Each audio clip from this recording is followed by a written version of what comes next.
वन्दितु सर्वसिद्धे ध्रुवमचलमणो अमृतयिम्पते क्षामि समयपावड वीणो सुरकेवलीमणिदम् नमः समयसाराय स्वानुभूत्याचकासते चित्स्वभावाय भावाय सर्वभावान्तरच्छिदे। जय बोलो कुंद कुंदाचार्य भगवान की जय।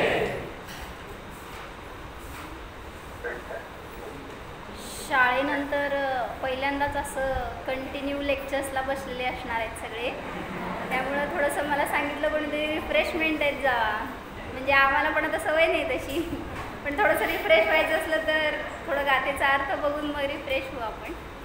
पण ॲक्च्युली आत्म्याची चर्चाच आपल्याला रिफ्रेश करणारी असते. आपण जे बाहेरचं शिकलं आहे ना आजकाल त्याच्यामध्ये रिफ्रेशमेंट नाही आहे. हो, तुम्हाला वाटते की सगळं ते टेक्निकल नॉलेज किंवा काय म्हणायचं सगळं आजकालचं जे आधुनिक आहे ज्ञान ते आनंद देणारं, त्याच्यामध्ये काहीतरी नाविन्य आहे, पण आत्माच माहीत नाही आहे ज्याला, त्याला काय अपूर्वता. मग तो आत्मा दाखवणारा हा ग्रंथ आहे. म्हणून सांगितलं समयसार हा आपल्याला आनंद देणारा, आपला विषय दाखवणारा, तुम्ही काय आहे हे दाखवणारा ग्रंथ आहे. म्हणून त्याचं अध्ययन असं करा की अनुभूतीतूनच बाहेर यायला नको आपण, म्हणजे असं अशी अनुभूती व्हायला पाहिजे की आजपर्यंत कधी मी केली नाही. आजपर्यंत काय म्हणून अनुभव केलं आहे स्वतःला, मी शरीर आहे, मी पुरुष आहे, मी स्त्री आहे, मी काय सुखी दुःखी, सगळं हे अनुभव चालू आहे ना. माझं हे कर्तव्य आहे, हे धंदा आहे, लहानांचं मोठं करायचं आहे मुलांना, हे सगळं म्हणून कर्तृत्व घेऊन त्या रूपाने अनुभव केलं आहे. पण या सगळ्यात मी जाणणारा आहे हे कोणी दाखवलं? आम्हा म्हणते कुठल्या शाळेत शिकवता तो? काय टीचर होता तुम्ही? शिकवला का कधी मी आत्मा आहे? म्हणून कुठल्या शाळेत जायचं नाही. ज्या शाळेत आत्मा शिकवला जात नाही, दाखवला जात नाही, म्हणून आम्ही महाराजांच्या शाळेत आलो. मग तुम्ही पण सगळे या शाळेत आलाय तर ही विद्या आपल्याला प्राप्त करून जायची आहे. काय? मी शुद्ध आत्मा आहे. तर एक 11वी गाथा आहे. काय सांगितलं? आज सकाळपासून तुम्ही नयामध्ये खेळताय, बरोबर? व्यवहार नाही, निश्चय नाही, बरोबर. असं काय म्हणायचं, त्याचं मॅनेजमेंट अशी झाली आहे की जवळपास 7व्या गाथेपासून ह्याच्यातच चाललं आहे ना. व्यवहार नयाने भेद केले, काय जीवामध्ये ज्ञानदर्शन चारित्र आहे, निश्चयाने नाही. परत 8व्या गाथेमध्ये म्लेच्छांना म्लेच्छाच्या भाषेत सांगावं लागतं का व्यवहाराशिवाय निश्चय समजत नाही. 9वी 10वी गाथा आता सांगा काय ऐकलात? प्रतिती 9व्या 10व्या गाथेत काय सांगितलं? व्यवहार श्रुत केवली आणि निश्चय श्रुत केवली म्हणजे काय? म्हणजे सांगायचं काय तुम्हाला सगळीकडून, मी पण तेच सांगणार आहे आता. काय सांगायचंय? ऐकू काय सांगताय की व्यवहार नाही असतो तो चांगला का निश्चय नाही चांगला? असं म्हणायचं मंदिरात आल्यावर निश्चय नाही आणि बाहेर गेल्यावर असं म्हणू नका, नाहीतर शाळेत असं शिकवलं म्हणणार या. तर ते सांगतायत कधीही कोणालाही निश्चय नाही हा आनंद देणारा विषय आहे, म्हणजे तो भूतार्थ आहे, सत्यार्थ आहे, तोच आपल्याला ग्राह्य आहे निश्चयनयाचा विषय. आणि मग म्हणून व्यवहारने आश्रय करणे योग्य नाही असं सांगितलं. मग त्यामध्ये त्यांनी उपदेश देत आहेत. कस्मात अभूतार्थत्वात, म्हणजे व्यवहारने अभूतार्थ का आहे ह्याचं प्रकाशन करतात जयसेनाचार्यांच्या टीकेमध्ये. सगळ्यांच्याकडं ग्रंथ असले तर समोर ठेवा आणि ग्रंथात बघून शुद्ध गाथा म्हणा. तुम्हाला येत असेल म्हणायला सगळ्यांना, नाही तर मग मी एक चरण सांगते कसं. सगळे आता तुम्ही ज्ञानी झालाय काल एका दिवसात. ठीक आहे, मी म्हणते माय मागं म्हणा. व्यवहारो भूदत्थो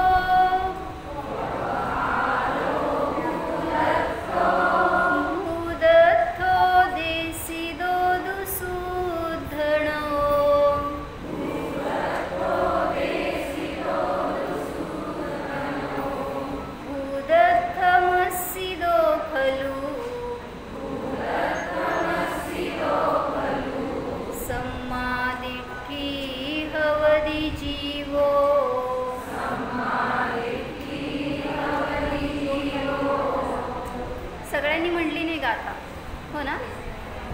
एकानी आ म्हणले, एकानी ओ म्हणले, एवढंच ऐकू आलं मला.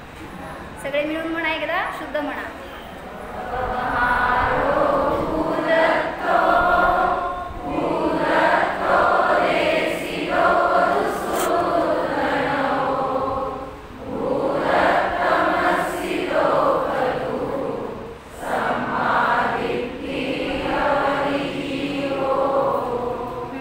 काय सांगितलं? समजण्यासारखे तेवढे सुंदर शब्दांची रचना केली आहे ना आचार्यांनी. अज्ञानी जीवाला सुद्धा गाथा समजेल. आपल्याला म्हणतो संस्कृत समजत नाही, प्राकृत समजत नाही, पण प्रत्येक शब्द समजण्यासारखा आहे. मी इंग्लिशमध्ये सांगते, नाही प्राकृतमध्ये सांगते, तुम्ही मराठीत अर्थ सांगा. व्यवहार अभूतार्थ. व्यवहार अभूतार्थ आहे, गाथेत शब्द आहेत. व्यवहारो भूदत्थो, व्यवहारने अभूतार्थ आहे. तो द्विखंड आहे ना मध्ये, त्याला अ म्हणलं जातं, तर अभूतार्थ आहे. भूदत्थो शुद्धणो, शुद्धणय भूतार्थ आहे. व्यवहार नाही म्हणजे अशुद्ध नाही म्हणा, आणि शुद्ध नाही म्हणजे निश्चय नाही. कसा आहे? भूदत्थो म्हणजे भूतार्थ आहे. भूतार्थाचा अर्थ काय? विद्या काकी, भूतार्थ, भूत म्हणजे विद्यमान असं घेतो ना आपण. भूत सद्भूत म्हणता ना तुम्ही, असद्भूत. भूत म्हणजे विद्यमान, भूत म्हणजे भूत नाही, भूत म्हणजे आहे, अस्तित्व, अशा रूपाने कथन केलं. तर शुद्धने म्हणजेच निश्चयने भूतार्थ आहे, आणि व्यवहारने अभूतार्थ आहे. दुसऱ्या ओळीत काय सांगितलं? मग हे समजून काय फायदा? भूदत्थम अस्सिदो, भूतार्थाचा आश्रय करावा. समजला? अस्सिदो आश्रय करावा, भूतार्थाचा खरोखर आश्रय करावा. जो जीव आश्रय करतो सम्मादिठी हवदी. काय अर्थ? तो जीव सम्यक दृष्टी होतो. कोणाकोणाला व्हायचंय? सगळेच आहे म्हणा की, आम्ही कशाला व्हायचंय?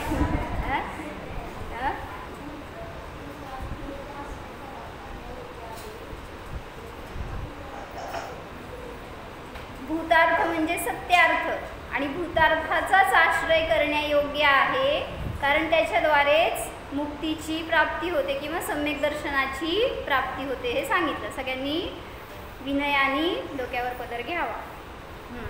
तर त्यांनी इथं महाराजजींनी अर्थ करताना सांगितले की जो शब्द आलाय ना दू, कुठं आलाय शब्द गाथेमध्ये? उदत्थो देसिदो दू सुद्धणो. दू म्हणजे काय असतो? शब्दशः परंतु. मग त्याचा अर्थ काय हे सांगायला लागले तिथं की व्यवहारने भूतार्थ है, अभूतार्थ भी है. व्यवहारने हा आश्रय करण्यायोग्य पण आहे किंवा सत्य पण आहे आणि असत्य पण आहे, दोन्ही रूपाने कथन करतात. तसंच निश्चयने सुद्धा भूतार्थही आहे आणि अभूतार्थही आहे. काय कळत तृप्ती भाभी?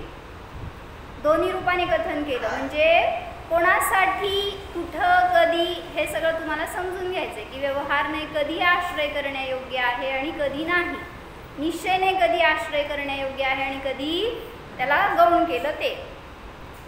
यहाँ दू शब्द से निश्चय ने भी भूतार्थ अभूतार्थ कहे है. इस प्रकार के नए व्याख्यान से व्यवहार ने भूतार्थ और अभूतार्थ के भेद से दो प्रकार का है. उसी प्रकार निश्चय ने भी शुद्ध निश्चय ने और अशुद्ध निश्चय ने के भेद से दो प्रकार का है. इस तरह 4 प्रकार के नए कहे है. म्हणजे कुठल्या जीवाला व्यवहारण्याचा उपदेश देणार म्हणजे पुढच्या गाथेत ते सांगणार आहेत. म्हणजे तुम्ही थोड्या वेळाने ऐकणार आहे 12व्या गाथेमध्ये त्याचं वर्णन घेणार की व्यवहारने कोणाला सांगायला पाहिजे आणि निश्चयण्याचा उपदेश कोणाला द्यायला पाहिजे. म्हणजे आता तुम्ही सगळे जेव्हा मंदिरात आहे त्यावेळेस तुम्हाला कुठला उपदेश द्यायचा आणि बाहेर कुठला द्यायचा, कशाला द्यायचा? मग सगळं तुम्हाला माहीतच आहे. म्हणजे सांगतायत कुठेही असलं तरी सुद्धा निश्चयण्याचा विषयच आपल्यासाठी ग्राह्य आहे. काय म्हणले नमस्कार? व्यवहारने असतो ना गोड गोड बोलतो, व्यवहारने छान वाटतो, व्यवहाराचा उपदेश आपल्याला फार प्रिय आहे. का हो वैशालीताई? का व्यवहारने का प्रिय? काढून घेत नाही हो तुमचं काय नाही, तसं पण आहे, काढून पण घेतो. व्रत करा म्हणून सांगणारं कोण आहे हो? व्रत करायचं म्हणजे काय करायचं असतं भैया?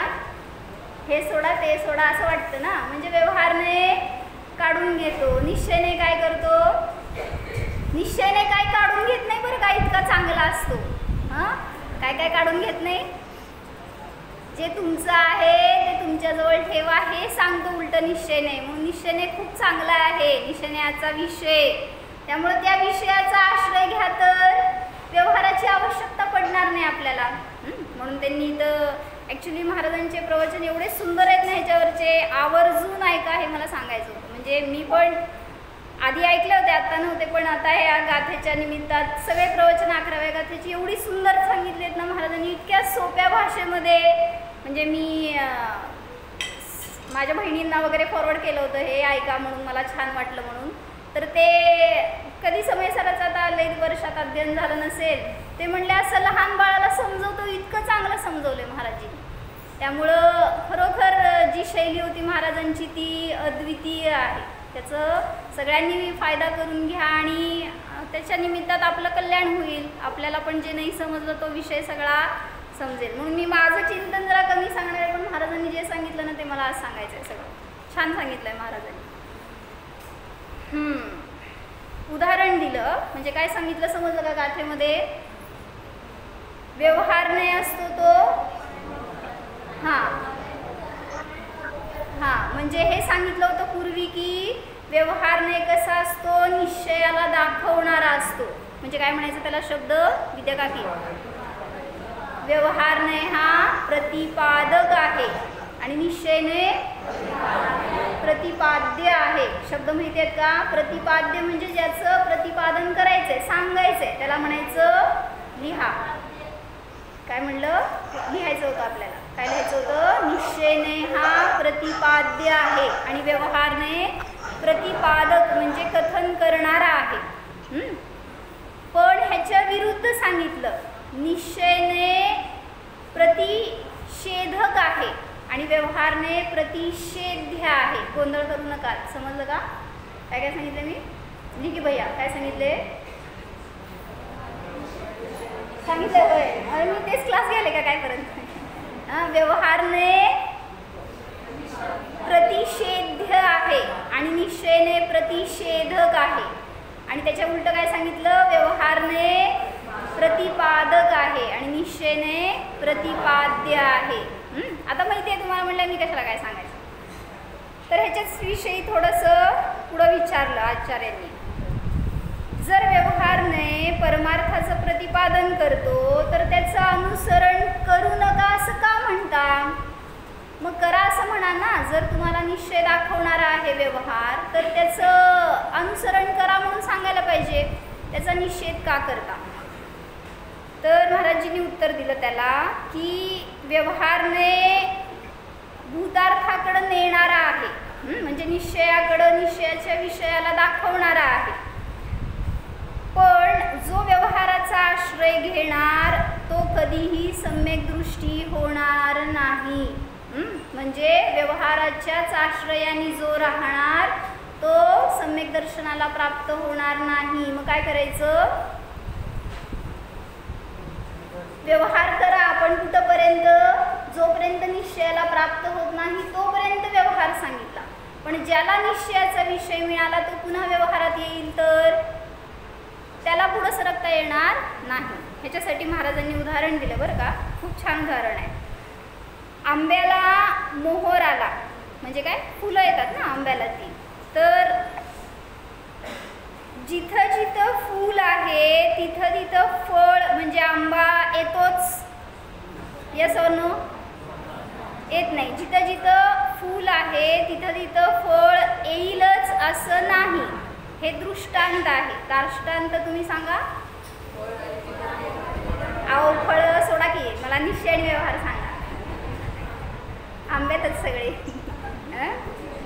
तसं जिथं जिथं व्यवहार आहे, जिथं जिथं क्रिया आहेत, जिथं जिथं व्रत नियम संयम तुमचं काय आवश्यक क्रिया करताय तिथं तिथं मोक्ष, तिथं तिथं मोक्ष, मोक्ष मार्ग असेलच असं नाही. म्हणजे सांगतायत की तुम्ही सगळं करताय ते मी म्हणले नाही.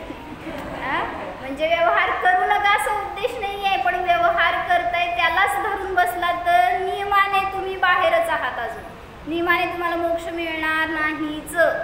म्हणून सांगितलं जिथं जिथं व्यवहार चारित्र आहे तिथं निश्चयाचा अनुभव किंवा काय म्हणायचं निश्चय असेलच असं नाही. तू इथलं प्यायचं पाणी सोड.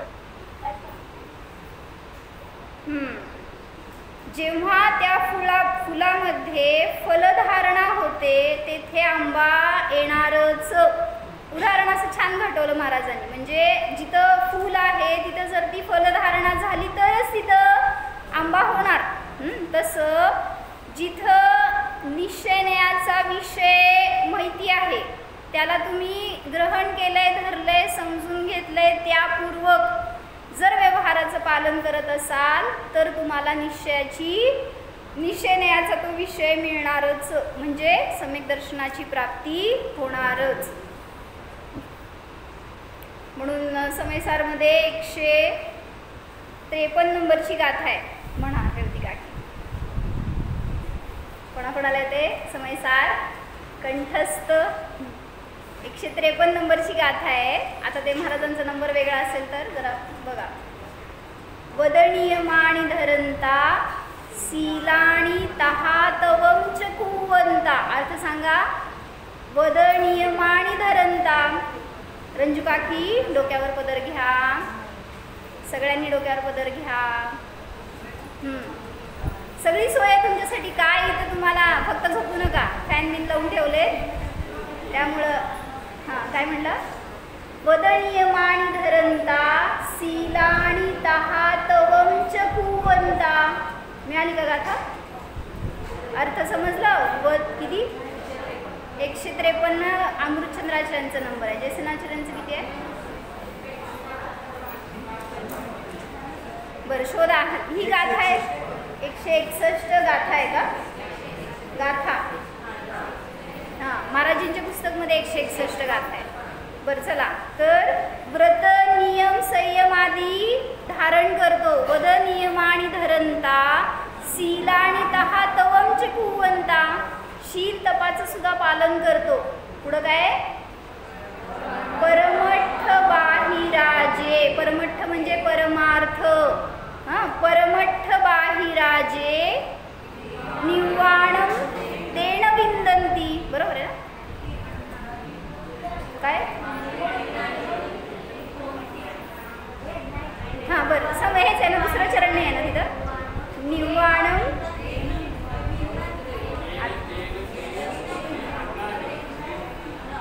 निर्वाणाची प्राप्ती होत नाही. जाऊ देत मी माझ्या भाषेत सांगते. म्हणजे ज्यांनी व्रतनियमादी पालन केलं पण परमार्थाचा म्हणजे स्वभावाचा आश्रय नाही घेतला तो निर्वाणाला जात नाहीच. कोणासाठी सांगितलं. म्हणजे स्वतःचं परीक्षण करा. मी आजपर्यंत व्रतनियम पालन केलेत पण जर मी स्वभावाला जाणलं नाही आहे, निर्णय केला नाही आहे तर मला निर्वाण होणार नाही आहे. काय करायला पाहिजे मग. व्रतनियम सोडा म्हणत नाही आहे, करणारच. म्हणून महाराजांनी छान सांगितलं बरं का की कोणी असं विचारलं महाराजांना की तुम्ही जर असं म्हणताय की व्रतनियम करू नका तर कोण मुनी होईल. तुम्हाला सम्यक दर्शन होत आहे ना असंच तर मुनी कशाला कोण होतात व्हायला कोणाची इच्छा होईल. तरी तर महाराजांनी सांगितलं बरं का. उलट विचारलं महाराजांनी नग्नत्व कोण सोडेल. ज्याला समजलं ही काय म्हणायचं फिनोनेम ही असं पद्धती आहे किंवा असं स्वरूप आहे हे ज्याला समजलं तो जर मुनी दीक्षित असेल तर काय तो सोडणार का ती दीक्षा. किंवा जो अजून गृहस्थ असेल तर तो काय नग्नत्वाचा विचार सोडणार का. म्हणजे उलट सोडणार नाहीच. कारण धंदाच्या ज्यात फायदा होतो तो अधिक करण्याचा प्रयत्न असतो. मग ज्याला ज्ञान झालंय तो पुढं सरकण्याचा विचार करतो, सोडून देण्याचा विचार करणार नाही. स्वैराचारी बनणार नाही कारण अनुभव हीच खात्री आहे. म्हणजे दृष्टी कुठं असती त्याच्या अनुसार आपल्याला सुद्धा त्याची प्राप्ती होते. म्हणून शांतीसागर महाराजांच्या जीवनातलं अंतिम उपदेशातलं वगैरे किंवा त्यांच्या अंतिम दिनातलं उदाहरण सांगितलं महाराजींनी. काय केलं होतं, लोकांनी त्यांना म्हणले चला देशभूषण कुलभूषण भगवंतांच्या दर्शनाला जाऊ. महाराजांनी काय केलं, महाराजजी म्हणाले मला माझ्या गुफेतून का बाहेर काढताय, मी तर दर्शन करतोय. कोणाचं करायचंय, तुम्ही कोणाचं करताय, त्या बाहेरच्या देवाचं करताय, मी तर साक्षात देवाचं दर्शन करतोय, मला का ह्याच्यातून बाहेर काढताय. मग प्रत्येक प्रवचनात महाराजांनी त्यांचं उदाहरण देऊन सांगितलंय की इतके उपवास झाले होते महाराजींचे, शांतीसागर महाराजींचे शेवटी, पण तरी सुद्धा त्यातून त्यांनी उपदेश काय दिला, अनिता काकी त्यांनी उपदेश काय दिला, त्यांनी सांगितलं घाबरू नका, 5 मिनिट आत्मचिंतन करा, संयम अंगीकार करा. म्हणजे तुम्हाला बाहेरच्या दर्शनाने दर्शन म्हणजे सम्यक दर्शन होईलच असं नाही. म्हणून तुम्ही देवदर्शन करताय, त्याचा उद्देश सम्यक दर्शनाची प्राप्ती असेल तर योग्य आहे, नाहीतर देवदर्शन सुद्धा आत्मा दाखवणारा नसतो.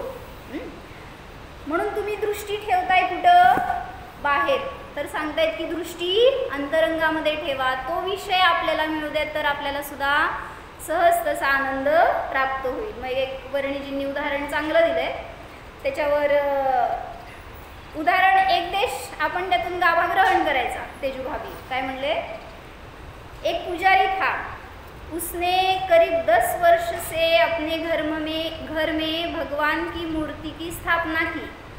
भगवान का नित्य सवेरे बड़े भावपूर्वक पूजन किया करता था.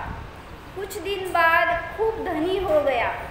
तब म्हणजे एकदम भक्तीने पूजन आधी करत होता ना, प्राप्ती होती बरं का. नाहीतर लोक काय म्हणतात धर्मच करत बसायचं का, धंदा कधी करायचा. तसं पैसा कुठून मिळतो, मंदिरात आल्यावर. कुठून पैसा मिळतो सिद्धम, कुठे गेले मित्र तुझे धंदा करायला. म्हणजे धंदा केल्याने फळ मिळत नाही, तर धर्मानी पुण्य, पुण्याने धनप्राप्ती आहे. आपण धर्म सोडून देतो तर किती तिथं खोदा उतरा मिळणार नाही. जर पुण्य असेल तर इथं राहिला तरी मिळणार. तर त्याला त्याचं फळ मिळालं. कुछ दिन बाद वह खूप धनी हो गया. तर कुछ चोरों ने असतं बरं का, ऑब्वियस काय, जिथं पुण्य आहे तिथं पाप असतं, जिथं पाप आहे तिथं परिणाम बदलले तर पुण्य असतं. मग त्याच्याकडं धन वाढलं म्हटल्यावर चोरांची दृष्टी पडली. चोरों ने परस्पर कहा कि कल इसका सब धन छीन लेंगे और उसकी जान भी ले लेंगे. ऐसा विचार कर दूसरे दिन वे उसके यहाँ आ गए और बोले हम तुम्हारा धन भी लेंगे और जान भी लेंगे. यह सुनकर पुजारी बोला, काय बोलणार हो, भगवंतांचा भक्त होता बरं का, काय बोलणार हो, तुम्ही कोण आहे, तुमच्या समोर येऊन चोर उभारला काय करणार ध्रुव,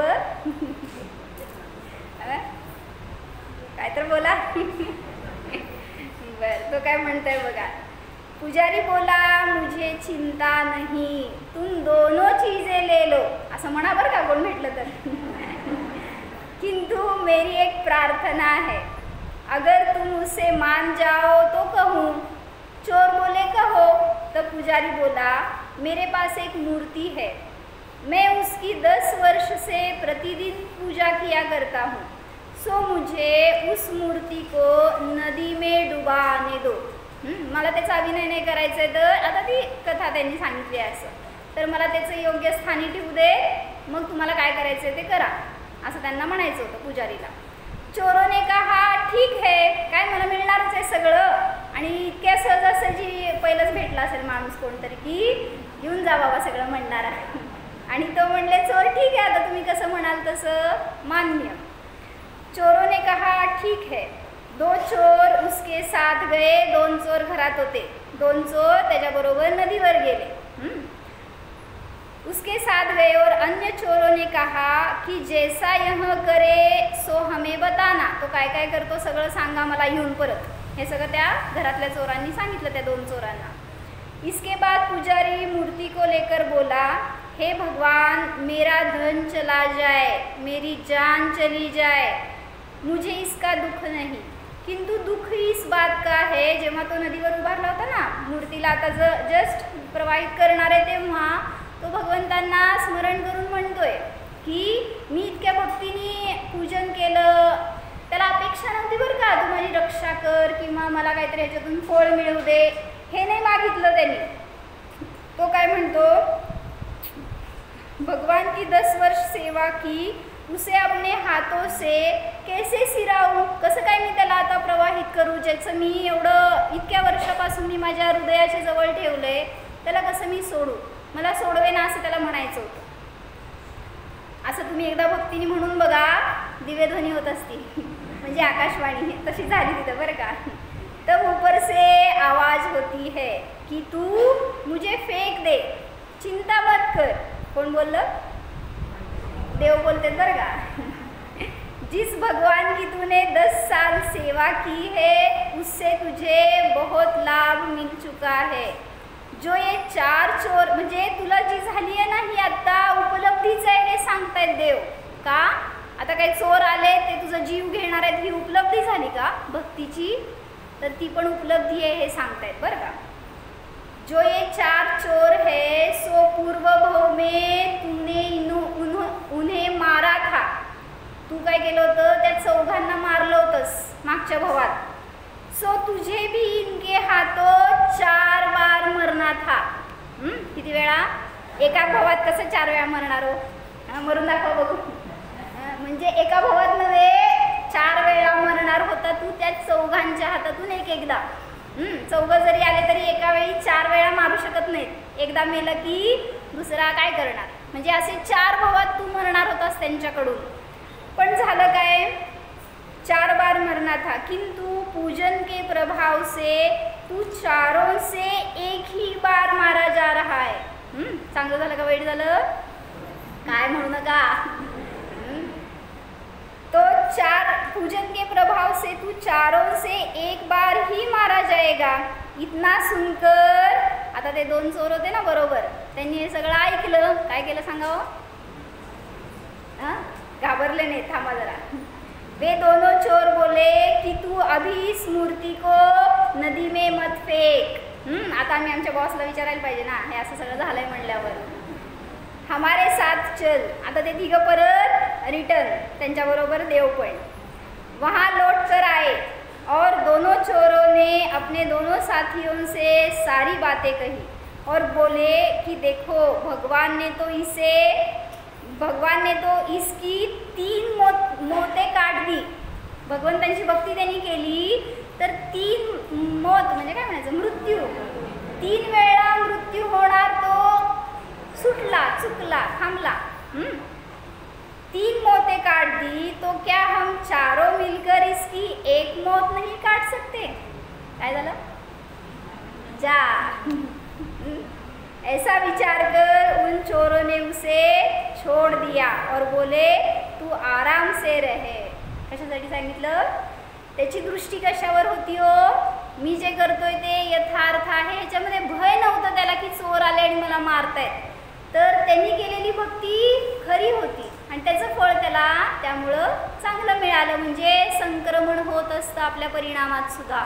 आपण केलेले अनेक भवातले अनेक प्रकारचे कर्म असतील की, पण त्याचं फळ त्याच रूपाने मिळेल इसेन्शियल नाही आहे. तुम्ही या भवात जे भाव करताय त्याच्या निमित्तात कदाचित असाताचं साता होतं, कदाचित होतं बरं का, साताचं असाता पण होतं. म्हणून धर्म करत असताना जास्त संकट येतात. आली आहेत कधी असेल अनुभव आपल्याला. आम्ही आजपर्यंत कधी मंदिरात येत नव्हतो, स्वाध्याय करत नव्हतो तर सुखी होतो, आणि आज येऊन स्वाध्यायाला बसायला लागलो तर इतका त्रास होतोय शरीरामध्ये, घरामध्ये, काय धंद्यामध्ये, इतकी प्रतिकूलता येते. कोणी केली हो, मग कशाला जायचं धर्माला, स्वाध्यायाला. म्हणजे सांगतायत उलट संक्रमण होऊन निर्जरा व्हायला लागली तर नको वाटतं आपल्याला. म्हणून सांगतायत की धर्म उलट आपल्याला सुख देणारा आहे, धर्म तुम्हाला आनंदाचं स्वरूप दाखवणारा आहे, त्याच्या निमित्तामध्ये आपलं कल्याण होणार आहे, अकल्याण कधीच नाही. मग आपली दृष्टी सांगायचं होतं मला स्वभावावर असायला पाहिजे. जो स्वभाव आहे तो निश्चयनयाचा विषय आहे आणि तो विषय तुम्हाला सांगितला जातो शब्दांच्या द्वारे, व्यवहार नयाने. पण व्यवहार नाही, फक्त दाखवून देणारा सोडा त्याला. व्यवहाराला धरून बसला तर निश्चयापर्यंत पोहोचू शकणार नाही.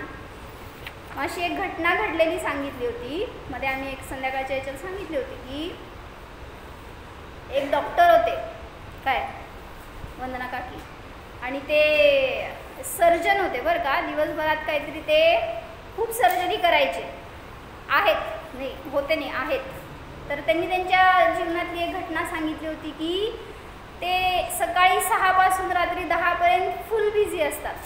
त्यामुळे त्यांना कधी कुठून काय काम पडेल काय सांगता येत नाही असं, त्यामुळे ते सतत बिझी. पण संध्याकाळी घरी गेल्यावर ते रिलॅक्स झोपतात असं त्यांनी सांगितलं. पण एक दिवस त्यांना रात्री 2 वाजता फोन आला आणि सांगितलं की अर्जंट पेशंट आला आणि तुम्हाला दवाखान्यात यायचं आहे. तर ते रात्री 2 वाजता झोपेतून उठून दवाखान्यात आले. तर त्यांनी पाहिलं की एक शेतकरी होता आणि त्याच्याकडं 10 वर्षाचा मुलगा होता आणि त्याचा हात इथून तुटला होता. काय ते मशीन नसते ना गवत कट करायचं, तर त्याचा हात चुकून त्याच्यामध्ये गेला होता आणि असा इथून कट झालेला त्यांनी पिशवीत आणला होता. त्या मुलाला आणि त्याचा हात पण असा आणला होता. आणि त्याला इच्छा की ह्याचा हात बरं करून द्यावा ह्यांनी. त्यामुळं तो खूप दुरून प्रवास करून तिथंपर्यंत आला होता. त्याला अनेक तास गेले होते मध्ये. आणि मग त्या डॉक्टरांना पण वाईट वाटलं की इतक्या लहान मुलाचं इतका वेळ गेलाय मध्ये, आपण करू शकतो की नाही. त्यांची सगळी दृष्टी होती त्याच्या हातावर, त्याच्या नसांवर वगैरे. तर त्यांना ऑपरेट करायचं म्हटल्यावर त्यांची दृष्टी त्याच्यावर. पण इकडं शेतकऱ्याचं काय चाललंय माहिती दीपा भाभी, तो शेतकरी म्हणतोय किती खर्च येणार. ऑब्वियस आहे ना, हे थोडी छोटी सर्जरी आहे, किती खर्च येत असतो म्हणजे मला माहीत नाही, आपला विचारते. तर तो शेतकरी म्हणाला की तो 2दा-3दा तेच विचारतोय, डॉक्टर मला सांगा एकदा काय आकडा आहे, म्हणजे मला अरेंजमेंट करायसाठी. कारण मी आत्ता इथं यायचं तरी सुद्धा 4 जणांकडे पैसे मागून इथंपर्यंत आलो या दवाखान्यापर्यंत. मला फक्त सांगा किती लागेल खर्च.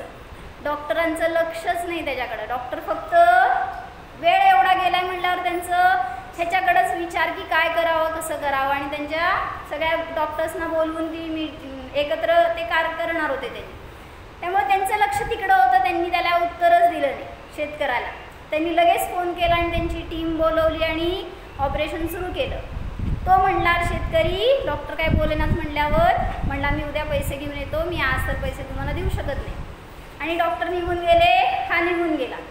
आणि दुसऱ्या दिवशी त्याचं जवळपास 8 तास ऑपरेशन झालं आणि तो हात सक्सेसफुली त्यांनी फिट केला. त्याच्यासाठी त्यांना 10 डॉक्टरांची टीम मिळाली. आणि आता सांगा एक डॉक्टरचा खर्च किती.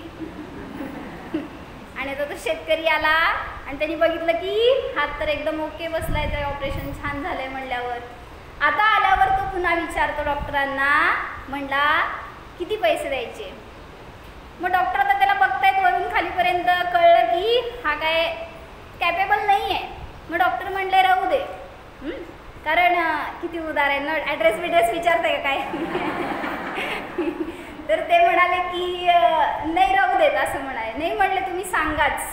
म्हणले आम्ही एक नाही हे काम करायला पूर्वी 21 डॉक्टर नाही कितीतरी 10-15 डॉक्टर यायचे आणि हे काम आम्ही 15-20 तास करायचो. पण आता टेक्नॉलॉजी चांगली झाल्यामुळं आम्हाला ते चांगलं करता येते. 8 तासामध्ये ऑपरेशन सक्सेसफुल झालं. म्हटल्यावर चांगलं झालं एवढं बघ, जाऊ दे सगळी चिंता सोड. पण त्या शेतकऱ्याचं काय म्हणणं, नाही म्हटला मी पैसे देणारच. आता किती देणार. त्यांनी खिशातून 5,000 रुपये काढले आणि दिले आणि म्हणला की हे तुम्ही घ्याच. ॲक्च्युली त्याला लाखांनी खर्च आला होता. पण म्हणजे ह्याची दृष्टी काय, मी माझ्याकडून तर द्यायलाच पाहिजे. आणि ह्यांची दृष्टी काय की हा जर गरीब आहे तर मी याच्याकडनं घ्यायला नको. आणि त्या दिवसानंतर त्या डॉक्टरांनी सांगितलं की दिवसभरात मी 13 सर्जरी करतो, त्यातले 3 सर्जरी मी फ्री करतो. आणि मग जे काय कोणाला लाभ व्हायचं असेल ते, म्हणजे अशी कंडिशन न यावं लोकांवर की पैसे नाही आहेत तर जाऊ देत, म्हणजे कोणाचा जीव न जावा, आपल्याकडून कोणाला तरी मदत व्हावी ह्या दृष्टीने. कशासाठी सांगितलं,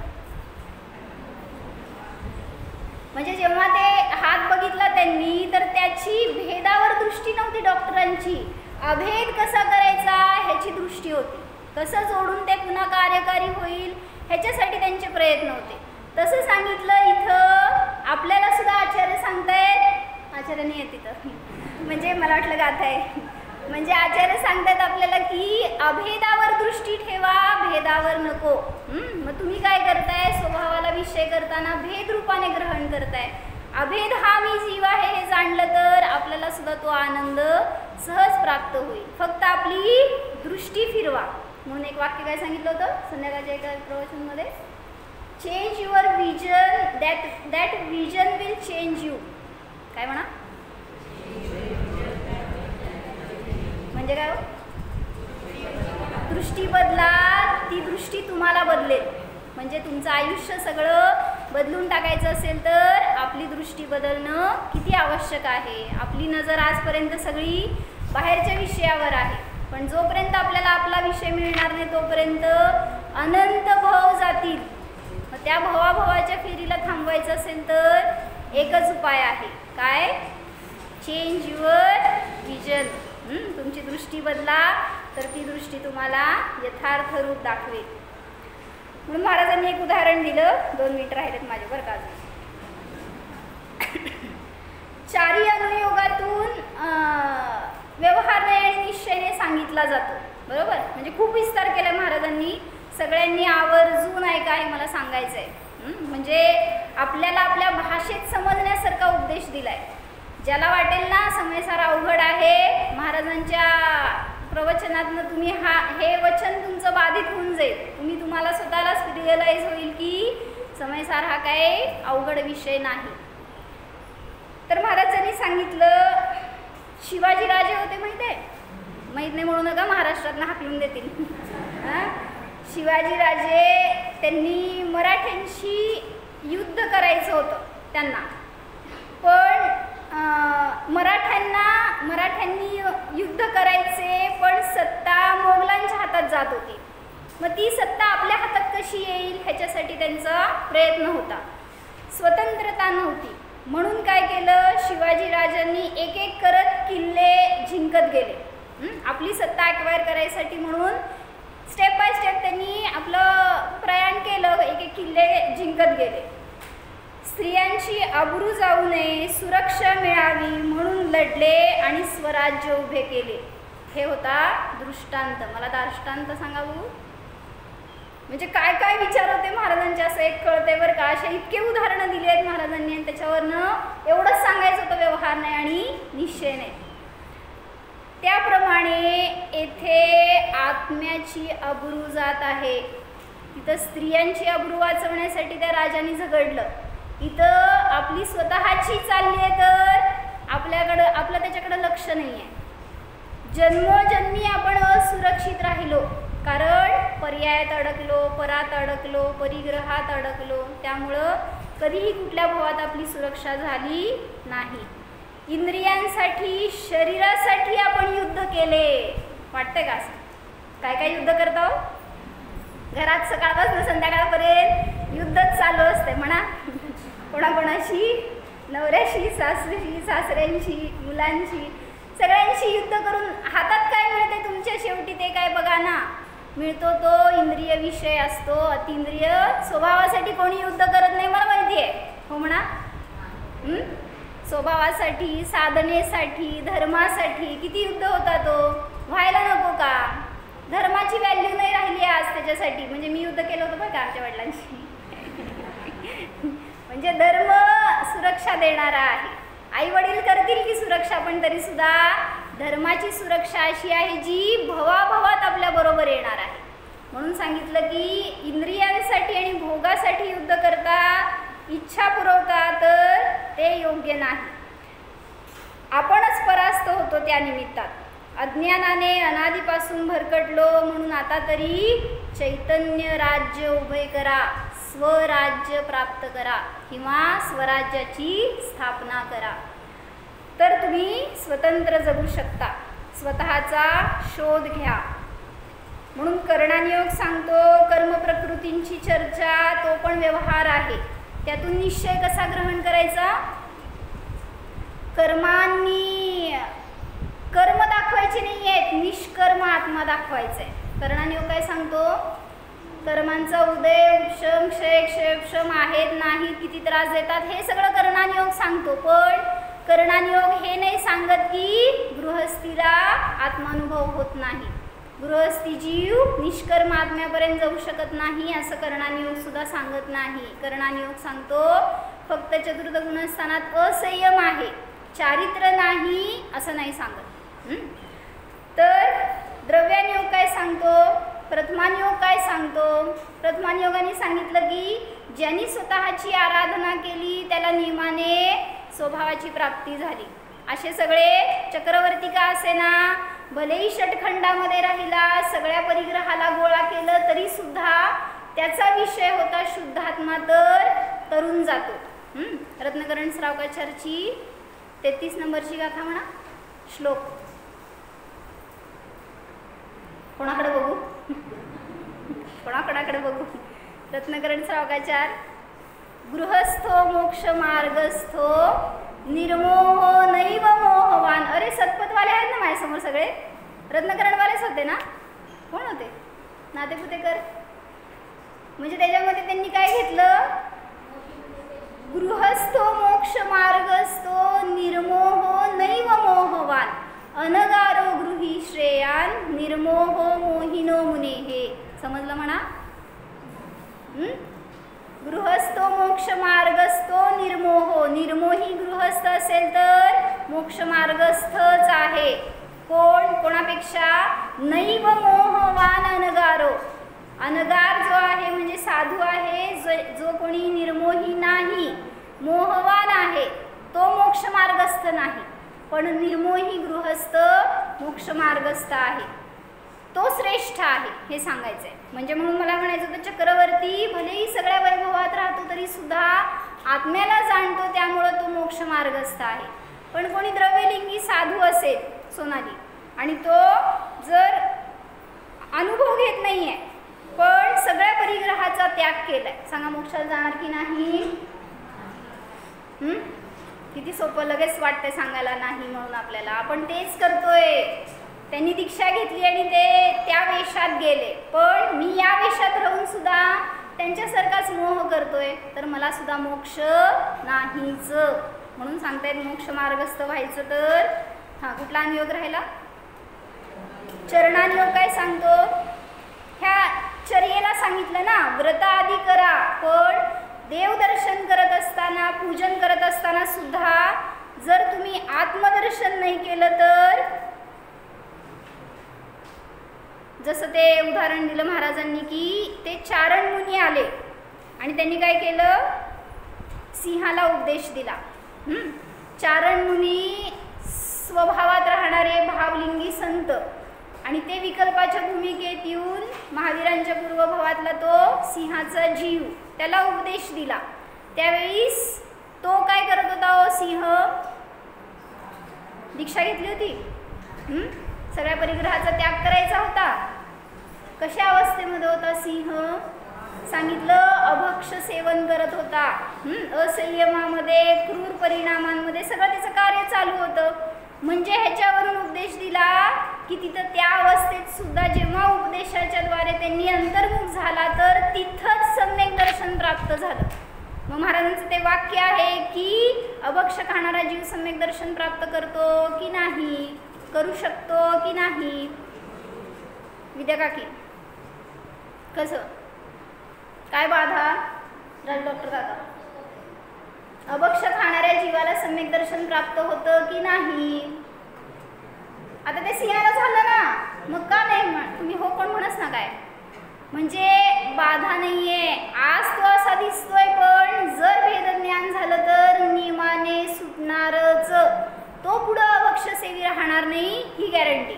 म्हणजे आज अभक्ष सेवन करणार आहे, पण असे अनेक जीव आहेत आज बाहेर जे जैन असताना अजैन झालेत आणि अजैन असताना सगळं जैनांचं तत्त्वज्ञान शिकण्याची तयारी, समजून घेण्याची जिज्ञासा, असे अनेक जणांचे उदाहरण ऐकायला मिळतील तुम्हाला.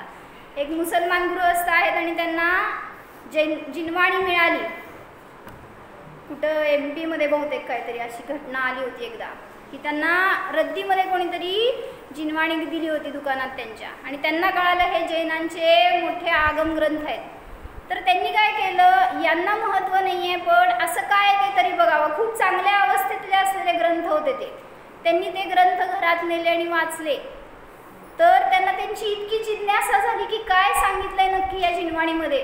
त्यांनी मिळतील तेवढे ग्रंथ गोळा केले आणि आज त्यांच्या घरात सांगितलं पूर्ण लायब्ररी आहे जिनागमाची. आणि ते घर त्यांचं म्हणले मुसलमान गल्लीमध्ये मध्यभागी आहे. आणि जर कोणाला कळालं तर त्यांना धोका आहे म्हटल्यावर त्यांनी ती इतकी सुरक्षित, इतकं गुप्त ठेवली आहे ती जिनवाणीचा संग्रह, आणि ते रोज त्याचं अध्ययन करतात. तुम्ही किती करता हो? म्हणजे आपल्याला लाज वाटायला पाहिजे की आपल्याकडं जे आहे ना उपलब्ध त्याचा आपण फायदा करून घेत नाही, पण सगळे बाहेरचे लोक फायदा करून घेत आहेत. मग आपल्याला जन्मजात मिळालंय जर हे, तर आपल्याला किती भाग्य आहे आपलं. त्यांनी सांगितलं चक्रवर्तीला मिळणार नाही इतकं आपल्याला आज भाग्य की ही जिनवाणी ऐकायला मिळते. चक्रवर्तीला जावं लागलं 66,000 वर्ष, किती 60,000 का, तेवढे वर्ष युद्धासाठी जावं लागलं षटखंड जिंकायला. दिव्यध्वनीपासून ते दूर राहिले. पण आपल्याला मिळतंय आज तर ही सगळी जिनवाणी म्हणजे दिव्यध्वनी आहे भगवंतांची. त्यामुळे त्याचा इतका लाभ घ्या. रोज आपलं एक ग्रंथाचा स्वाध्याय, तरी एक ग्रंथाचा शेवटपर्यंत स्वाध्याय व्हायला पाहिजे. तर त्याच्यातून आपल्याला आपला विषय मिळेल, आपण कसं करायला पाहिजे, आपली चर्या, ह्याचं ज्ञान होईल. तर द्रव्यानुयोगाने पण सांगितलं की शुद्धात्मा जो आहे तोच ग्रहण करण्यायोग्य आहे, तो निश्चयनेयाचा विषय आहे. आणि व्यवहारने जो आहे तो मात्र सहाय्यक आहे, तो म्हणजे आपल्याला आश्रयस्थान नाही. म्हणून सांगितलं गाथेत त्यांनी, व्यवहारने अभूतार्थ आहे, निश्चयने भूतार्थ आहे. निश्चयनेयाचा विषय जो आहे त्याचा आश्रय घेणाराच नियमाने सम्यक दृष्टी होतो, तोच मोक्षाला जातो, अन्य कोणी नाही. म्हणून आपल्याला सुद्धा तोच विषय ग्रहण करण्यायोग्य आहे. ओ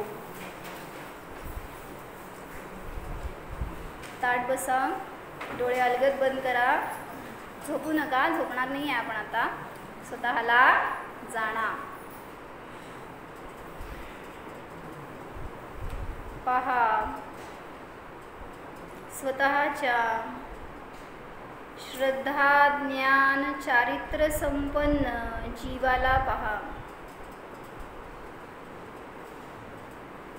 या आत्म्यामध्ये पर्याय नाही, परिग्रह नाहीच, परद्रव्य नाही, परभाव नाहीतच. हा मी आत्मा सर्वापासून सर्वथा सर्वदा भिन्नच आहे. अनुभवण्याचा प्रयत्न करा. मी शुद्ध जीव आहे.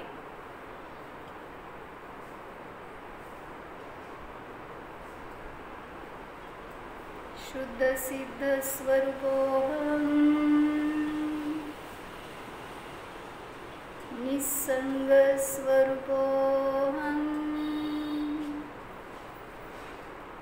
निर्मोह स्वरूपोऽहम्. ओम विसर्जन. नमो हरिहंत.